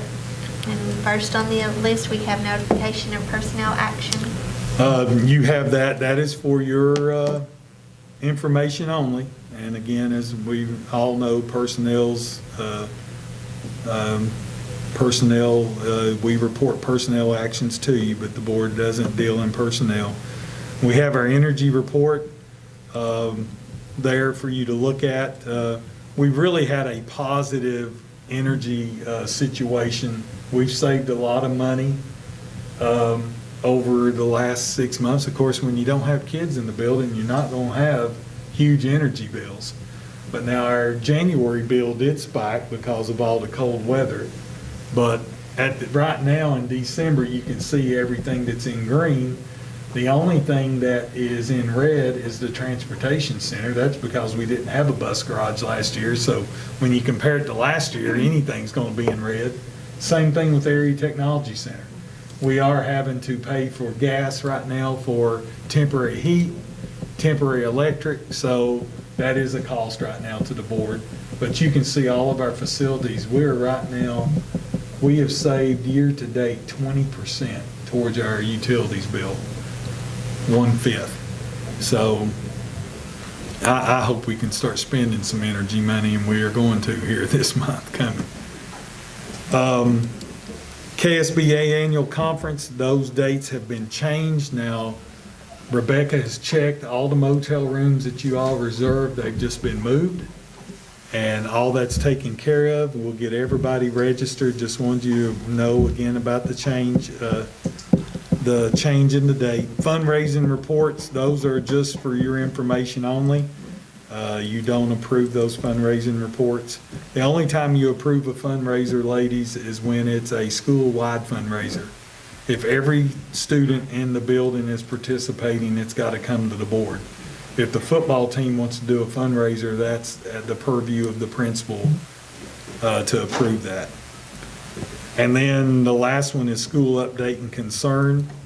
Jeremy, I would ask you to pull up that document. And let me just take a few minutes here. All this information is ready to go out to parents this week. We'll be issuing new guidance in terms of our school guidance. Not a lot's changed. Masks are still going to be required. Social distance when you can is required. Washing hands, all those things that we talked about, riding the school bus, how we deliver meals during the school day, all those things are not changing. The one thing that we will have to, and KD has issued some new guidance on that, is it's going to be understood if you get more kids in the building, there could be a time that you cannot social distance up to 6 feet. The new guidance says you try to social distance up to 6 feet. If you can't do 6 feet, you do as much space as you can. And our principals are also going to look at other areas, other classrooms. They may need to do some horse trading.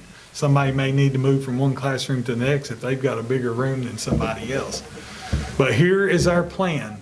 And a lot of this stuff up top here, we were supposed to be in hybrid instruction right now, but the ice and snowstorm has really taken account for that.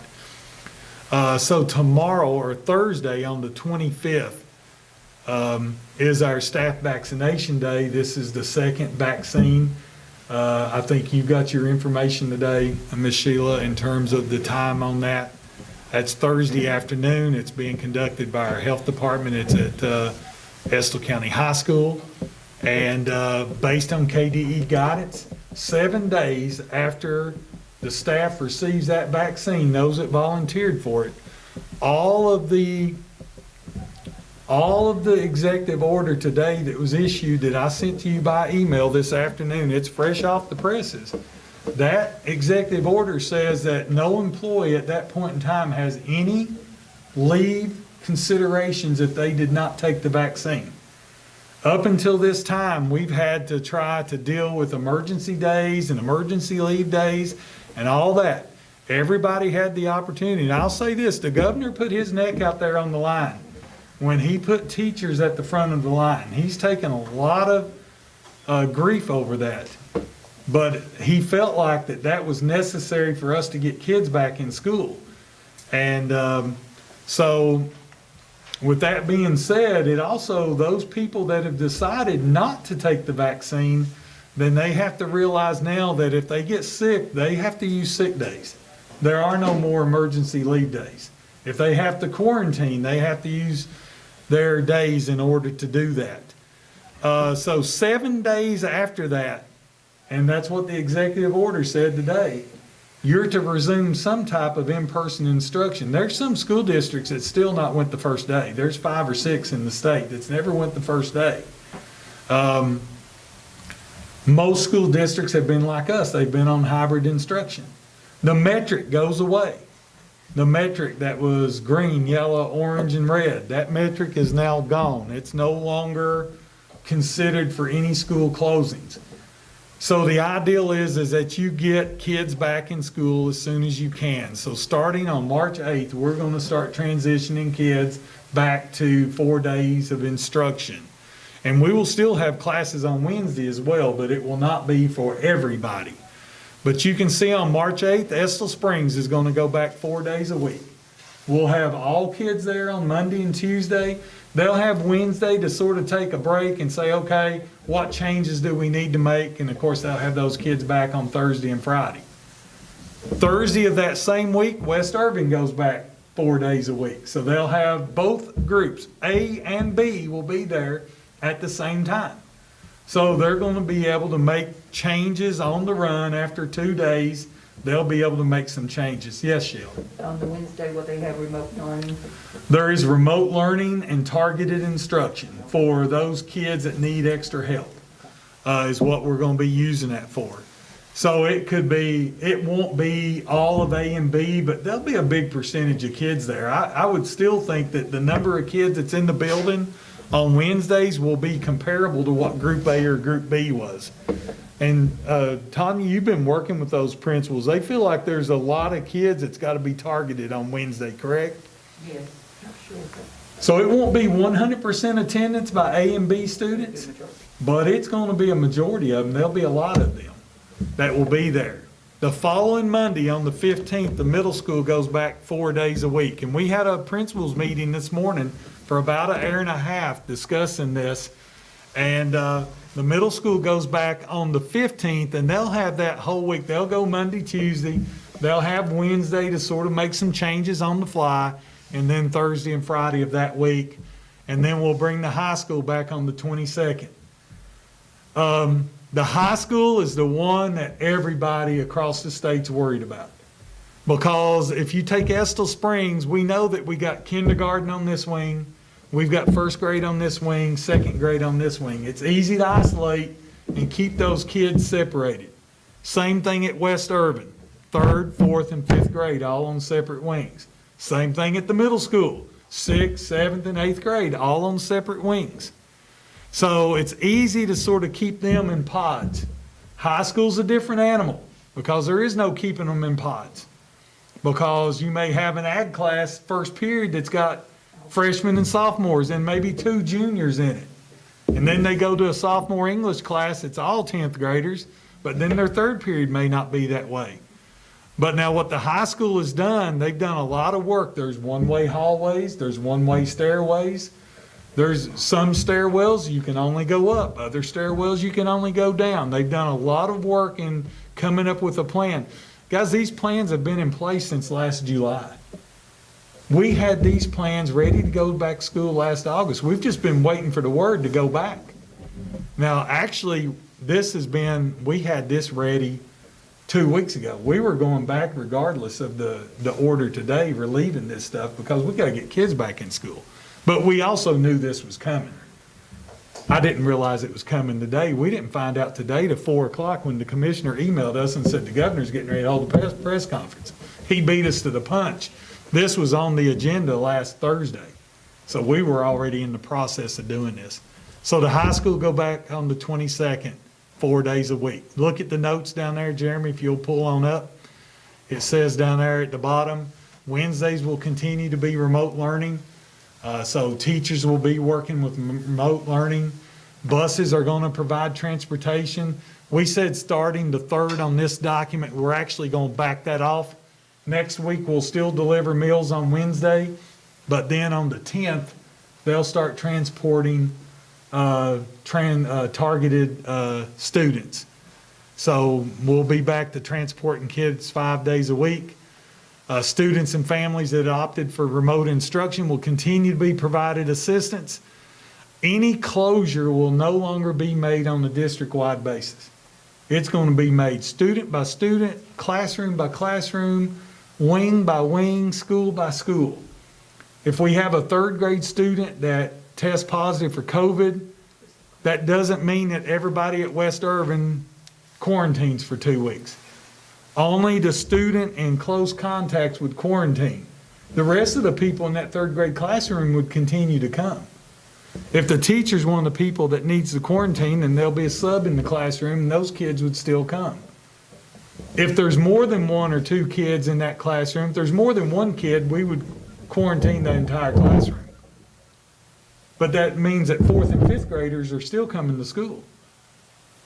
If something happens, you have an outbreak at West Irvin, we might have to shut West Irvin down for a few days, but Estill Springs, the middle school and high school, they're still coming. So it's no longer going to be the entire district is shut down. Now, there's a couple of caveats to that. What if we have several bus drivers that end up getting sick and we can't transport kids? Of course, we would have to go remote. Or if we had a lunchroom staff that 5 or 6 of them had to quarantine, we would have to let that school stay home because we couldn't feed them.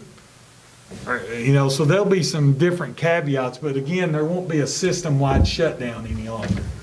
We'll have to do a good job. Our health department's been a good partner with us. They'll help us contact trace and do all those things. So that is our plan, and it starts in next week. Next week will be hybrid.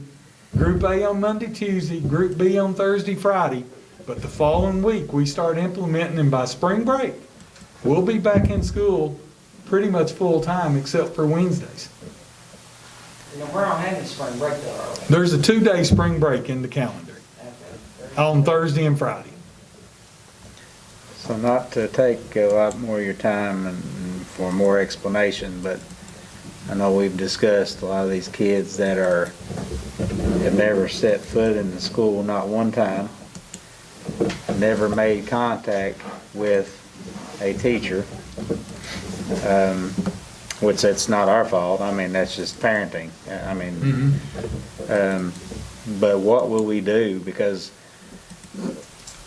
August will be here before we know it again. And I'm just wondering if we've got a plan, if you've got a plan, if your team has a plan to, what can we do to reach out to these families, I guess. I know you all reached out, emailed, called. Sometimes nobody ever answers.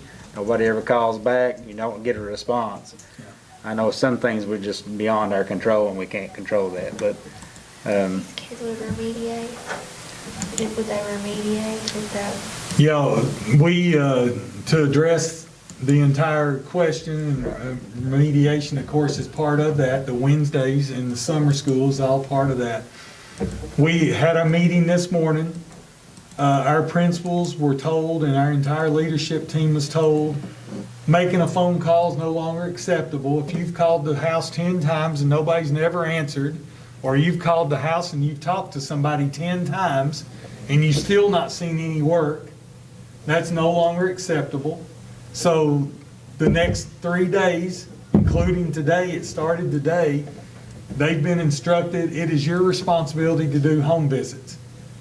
Tanya has been doing home visits on the most severe cases. Tanya and the SRO, Josh Risen, did home visits yesterday. Charlotte and Tanya's done home visits. Stephen and Tanya are doing home visits here this week. But we can't do them all. no, And I told the principals today, we can't do them all. So as principals, you're going to have to get in the car and go. Right. You're gonna have to take your family resource center people, your youth search center people. There's teachers in your buildings that will go. I can name teachers at every school right now. I think if we asked them to do a home visit, they'll knock the door down to go do it. So that's the first step. With phone calls is no longer enough, we've got to see them. Then that's what Wednesdays are for targeted instruction for those kids that are behind. We understand right now, we've got some kids that's not done anything. And that's sad to say, but it's true. Can they get caught up? We're trying to give them the ability to try to catch it. We've got a lot of kids that are smart kids that have not done anything. Well, we don't want to punish kids and say, well, we're going to retain them all, because that has some detrimental effects as well. But we're going to be offering summer school. We're going to be offering different avenues. Will there be some kids that end up not doing nothing and have to repeat a grade? Yes, I think I've told you all that from day one. There's going to be some kids, you're going to have a parent walk up to you. They'll walk up to every one of you and you'll say, well, they're not letting my kid go on the 5th grade. Well, I can tell you this, if we don't let a kid go on the 5th grade, that's because they've not struck a lick and done nothing. They can't be promoted if they don't make an effort. We will bend over backwards. We've got a plan. Our schools have a plan.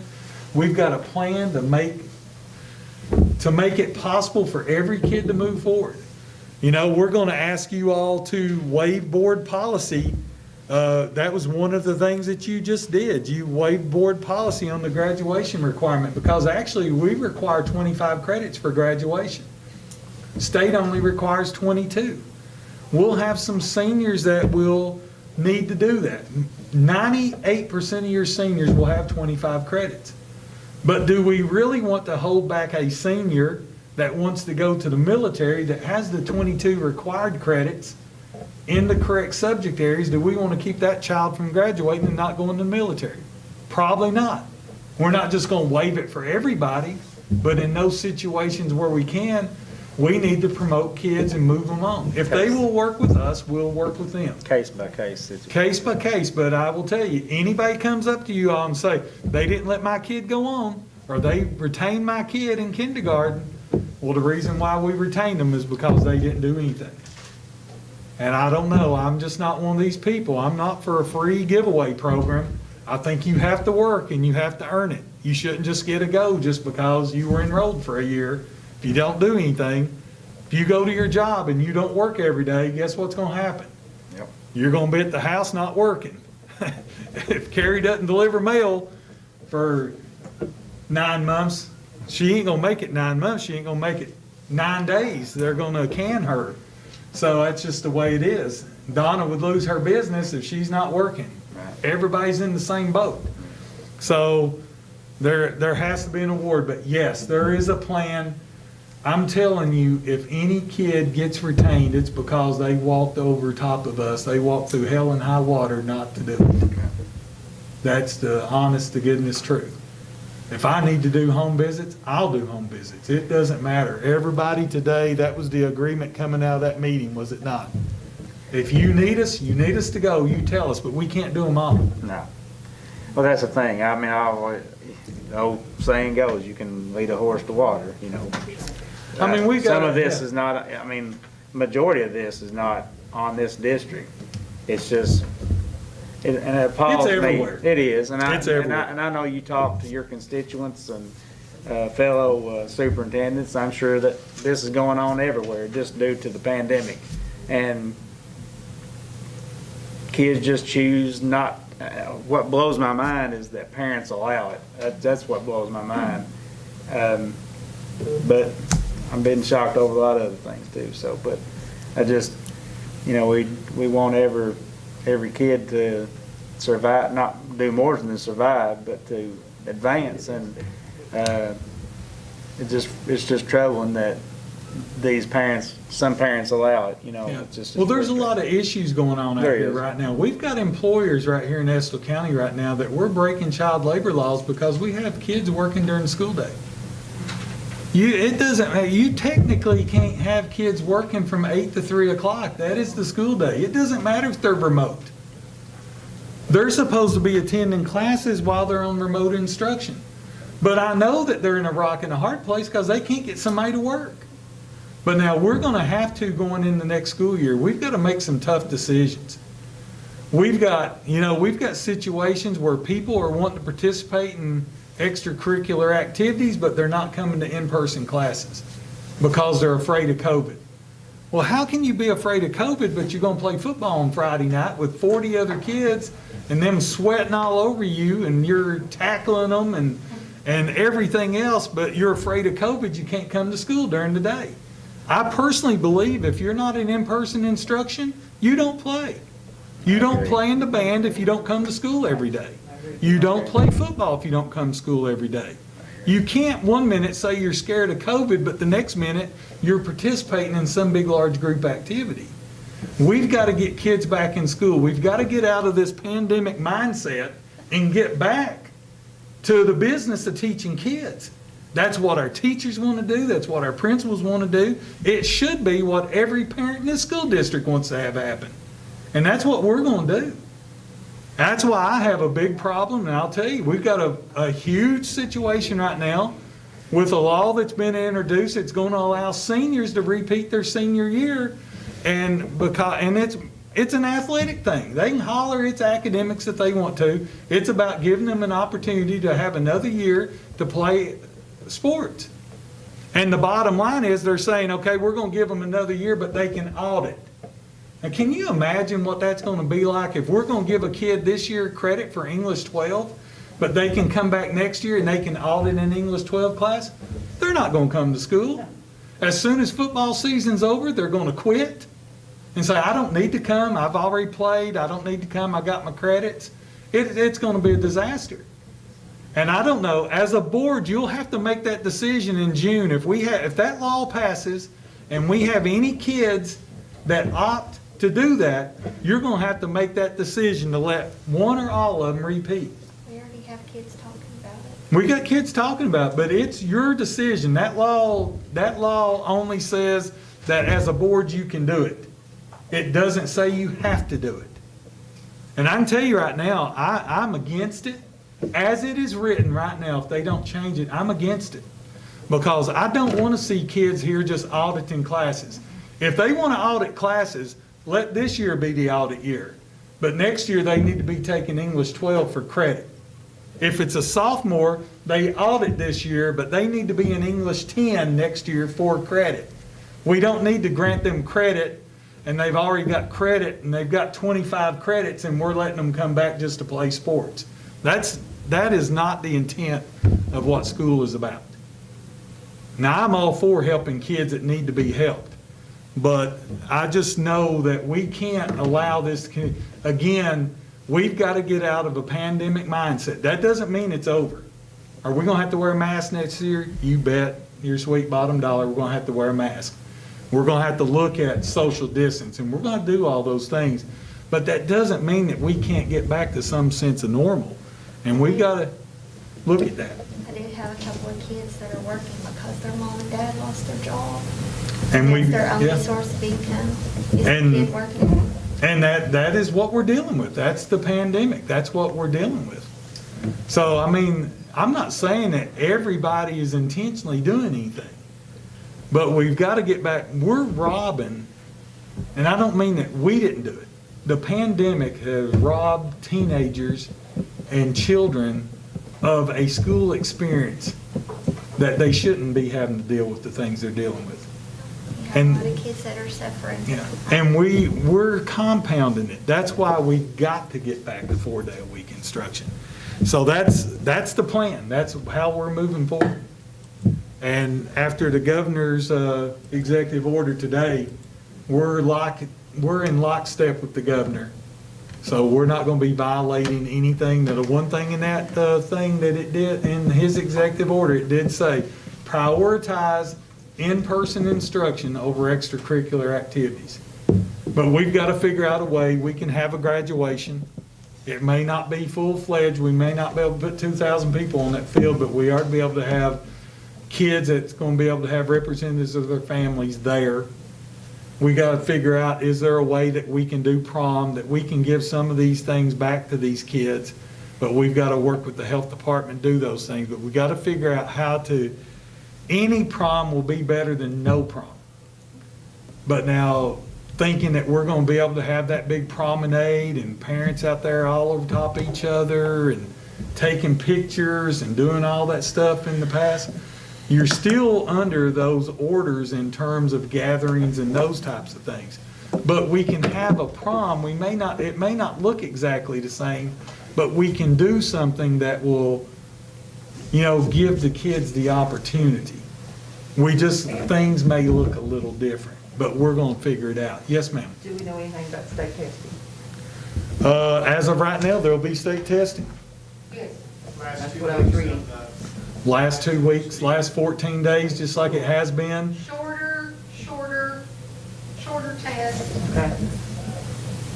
I have basically, with our DAC today, I've told our DAC, I want to do the absolute minimum. I want our kids in the classroom worried about instruction, not worried about taking the test. Supposed to take less time. Yeah, honestly, the craziest decision I've ever heard in my life. I've been around 36 years. What? Federal government.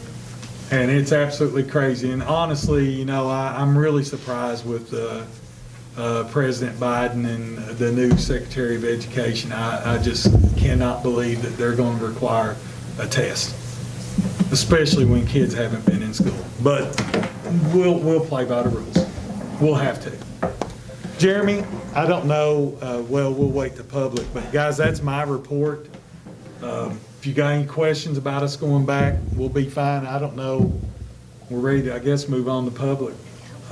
Any Ms. public Isford? comments? We've got one.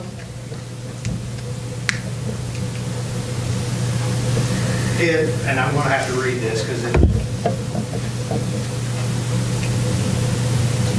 do we do school culture and climate audits anymore like we used to do, like the Tell Kentucky survey teachers used to take? Yeah, and I assume it means, if not, why? Are we guaranteed staffing of the vocational school? I'm hearing it is not yet guaranteed. And then there's, I guess, a personal statement. Had a political person call and tell me that Brandon Storm tried to meet with Mr. Saylor before the election and he refused. Well, whoever that political person is a liar. I don't know any other way to say it. I've met with Brandon Storms. Brandon Storms has been here and toured the tech center twice with me by his side. He called me the other night at 7 o'clock and told me that funding is in the current budget to be approved based on his conversations with Senator Stivers. Now, does that mean that something could happen at the last second and it get pulled out of the budget until they pass that budget? I don't guess there is a guarantee. But whoever the political person is, they need to find another line of work because they don't know what they're talking about. As far as the Kentucky Tell survey, we still have those surveys, but it's not that time this time, is it, Tanya? We just did the Tell We do that survey. every other year, and we did it last year. It's not called the Kentucky Tell anymore. It's called, it just left me. Anyway, we do those surveys still. Like any good Kentucky thing, they'll change the name every other year. Yeah, they went with a different vendor, and so Yeah. it changed. As far as school culture and Impact climate, Kentucky. yeah, that's it. Impact Kentucky. As far as a school culture and climate audit, those are usually conducted, if it's not the Impact Kentucky audit, schools can have a culture audit. But because of the pandemic, guys, nobody's coming in the buildings. So there's not been any, what you would say, culture audits done at any school in the last 2 years. And if they look on KY.com, Senator Storm has all of his contact information there. They can call him. He's happy to talk to his constituents. And all they have to do is call. Also want to say about that survey, anybody can go on KDE's website and download all of our survey results from the last time we took it, which was about March or April of last year or this year. So that's public knowledge, public record, so. And let me not only say about Senator Storms, I've also met with Senator Wesley I can show you all kinds of text messages with him, Representative Hale in Powell County, who's on the Appropriations Committee for the House budget. We've had conversations with all of them. I've got a direct line to Senator Stivers. I have email from him as well. His people at the Senate A&R, LRC, excuse me, not A&R, but the LRC committee, contacted his main contact, Jennifer, in his office directly. And Representative Wesley can even help put you in contact with people that you want to speak with, and he's readily available. He's right here in our hometown, so he's very approachable and easy to work with. Again, just be wary of people. I'm just going to say this the best way I know how. Just be wary of people that's trying to spread false rumors or trying to spread negative. Guys, my telephone number, and I'll tell you again tonight, my telephone number is 606-643-7899. The first board meeting I conducted in this school district, I gave out my telephone number.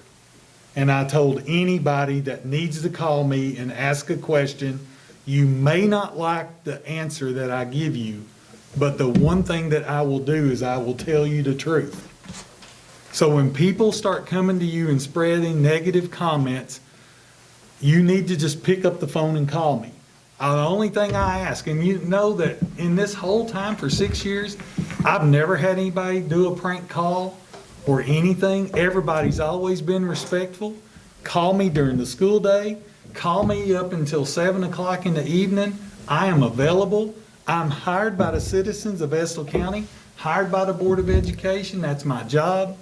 And just don't let people, this is a great time for this school district. Look at what's going on with facilities, what we approved tonight. Look at the positive stuff that's going on.